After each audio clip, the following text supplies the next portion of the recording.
Hello students, welcome to our English class. Today we are going to start with a new poem of your first flight book, that is The Ball Poem by John Berryman. Okay, so in this video I am going to explain about the poet first, then we'll move on to the explanation of each stanza given in the poem. First, we'll discuss about the poet. So let's move on.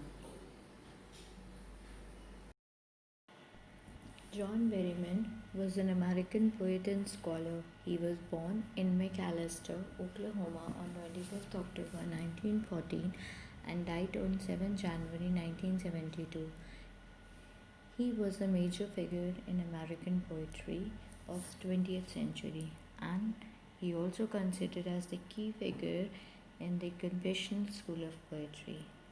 He was best known for his work, that is the Dream Songs. It is the compilation of basically 2 books of poetries. Now moving on to the explanation. But before moving on to the explanation part of the poem, first we'll study that what here poet tries to describe or try to tell through this poem, the Ball Poem. So, what here poet try to enlighten us with, like everyone, that we have to face that reality that everyone has to lose something, or everyone has going to touch with the essence, where life steal away something from you, where you have to stand up against the miseries and sorrows of your life, isn't it? So in this poem there is one boy who has something, who possesses one thing that is very dear to him, you can say, or that is very precious to him. So he just got felt bad for it when he loses that thing. So now how he stand up for that thing, isn't it? So what here poet describe is that everyone possess something, and one day he lose it, and or you can say one day that thing slip away from his hand. So why then we become so upset over it, of, or you can say upset of losing something? So now we can understand it by just assuming, by just reading the title, The Ball Poem. The very dear thing, the very precious thing of that boy is that the ball which he was playing, maybe which he was possessing, and that ball just slip away from his hand. You can understand it better with the explanation of the poem. So let's move on. What is the boy now who has lost his ball? What is he to do? I saw it go, merrily bouncing down the street and then merrily over. There it is in the water. अब यहाँ पे poet क्या बता रहा है कि ये एक बच्चा है जो अपनी जिसके पास एक बॉल है, that is very like dear to him, or you can say that is very precious for him. He is playing with that ball and poet was watching. Okay, and he lost that ball somehow. वो उससे ball खो जाती है. अब वो क्या करेगा? वो सिर्फ उसको जाते हुए देख रहा है, यानी सिर्फ जो बॉल उससे दूर हो गई है सिर्फ वो उसको देख पा रहा है. What is happening? Merrily bouncing in a cheerful way. That ball is bouncing, that ball is jumping here and there down the street. Down the street, it means that ball is moving towards the street. वो सड़क के नीचे की ओर चलती चली जा रही है जंप करके. And what happen after that? और अचानक से जब वो पहुंचती है एक ऐसे जगह पे जहाँ पानी ही पानी है, वो वहाँ जाकर रुक जाती है. No use to say, oh, there are other balls. An ultimate shaking grief fixes the boy as he stands rigid, trembling, staring down all his young days into the harbor where his ball went. Now, again, what happened? कि जब वो उस ball को जाते हुए देख रहा है, जो कि एकदम चेयरफुल वे में जो है मूव करते हुए, चेयरफुल वे में जंप करते हुए वो सड़क के नीचे की ओर जाती है और कहाँ जाकर रुकती है, सीधे पानी में। अब क्या उसको ये बोलना कि तुम्हें और भी बॉल मिल जाएंगी या तुम्हें दूसरी बॉल खरीद दी जाएगी, तुम्हें नई बॉल मिल जाएगी, क्या ये बोलना सही होगा?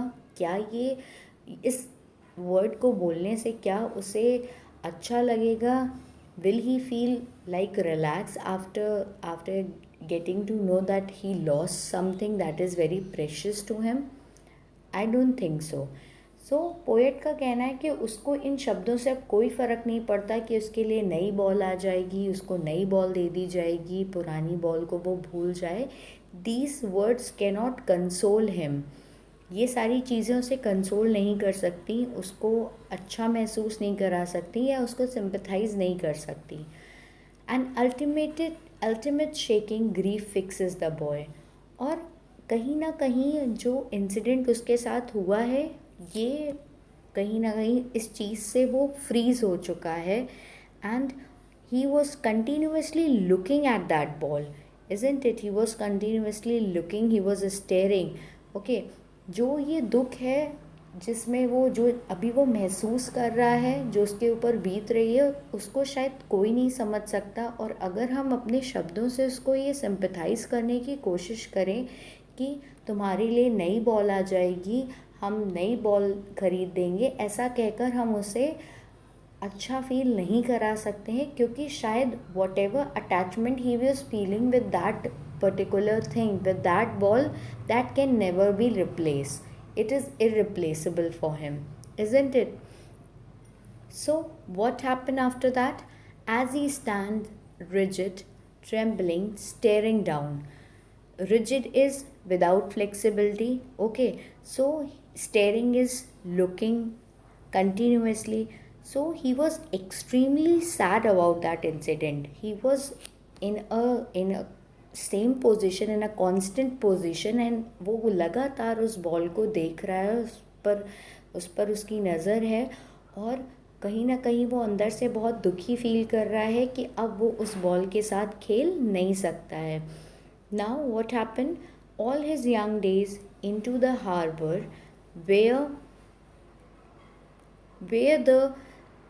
where the ball, you can say that, जो भी उसके पुराने दिन थे, ठीक है, where his ball went. अब जो भी उसके दिन थे जिनसे वो, जो उसकी मेमोरीज़ हैं जब वो खेलता था उस बॉल के साथ, या जो भी उसने अपनी मेमोरीज़ उसकी बॉल के साथ बिताई हैं या उसने स्पेंड करी हैं, वो सभी उसको याद आ रही हैं, और वो सभी अब किस में चली गई हैं? They all went in the water.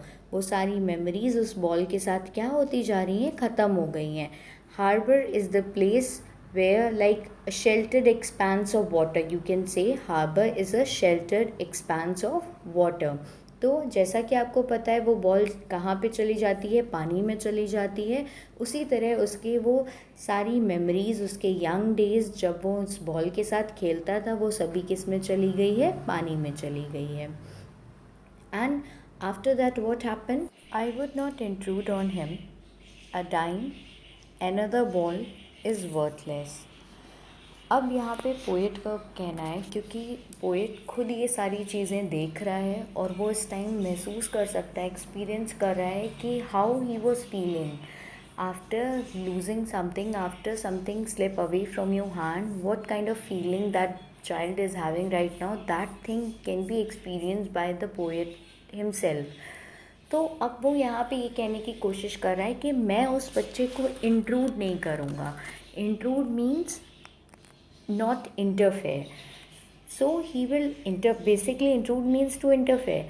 तो यहाँ पे वो कह रहा है कि वो अब उसे इंटरफेयर नहीं करेगा, उसे टोकेगा नहीं, या उसे जो वो अभी महसूस कर रहा है, उसे ये फीलिंग, इस फीलिंग से सिंपथाइज़ करने के लिए या ओवरकम करने के लिए वो कोई हेल्प नहीं करेगा, या वो बीच में नहीं बोलेगा. क्यों? क्योंकि कहीं ना कहीं जो फीलिंग वो अभी बेयर कर रहा है, उससे उसे ओवरकम खुद ही करना होगा. उस लॉस से उसे खुद ओवरकम करना होगा. He has to stand up by himself from that loss or from that misery. Okay, so what he is saying कि मेरा यहाँ पे बोलना a dime another ball is worthless, कि एक a dime is what 10 cents. Okay, 10, this is the currency of US. 10 cents is equals to 1 dime. Okay, like here you have pesos, so there in US they have 10 cents, so और dime. तो यहाँ पर ये बोलना कि कुछ पैसों में उसकी नई बॉल आ जाएगी, ये बोलना वर्थलेस है यहाँ पे. तो इसीलिए शायद पोएट बोल रहा है कि अभी वो उसको ये बोल करके कि तुम्हारे कुछ पैसों में नई बॉल आ जाएगी, ये वर्थलेस है, क्योंकि कहीं ना कहीं उस बॉल से उस बच्चे की मेमोरीज़ अटैच हैं और उन मेमोरीज़ को वो भुला नहीं सकता है या छोड़ नहीं सकता है. वो सारी मेमोरीज़ हाँ उस बॉल के साथ जो है पानी में चली गई हैं, पर कहीं ना कहीं वो अभी भी he was still feeling bad, he was in a grief, so we should give some moment to bear that loss. Now we'll do our rest of the part in my next video. I hope this much you understood well. Thank you.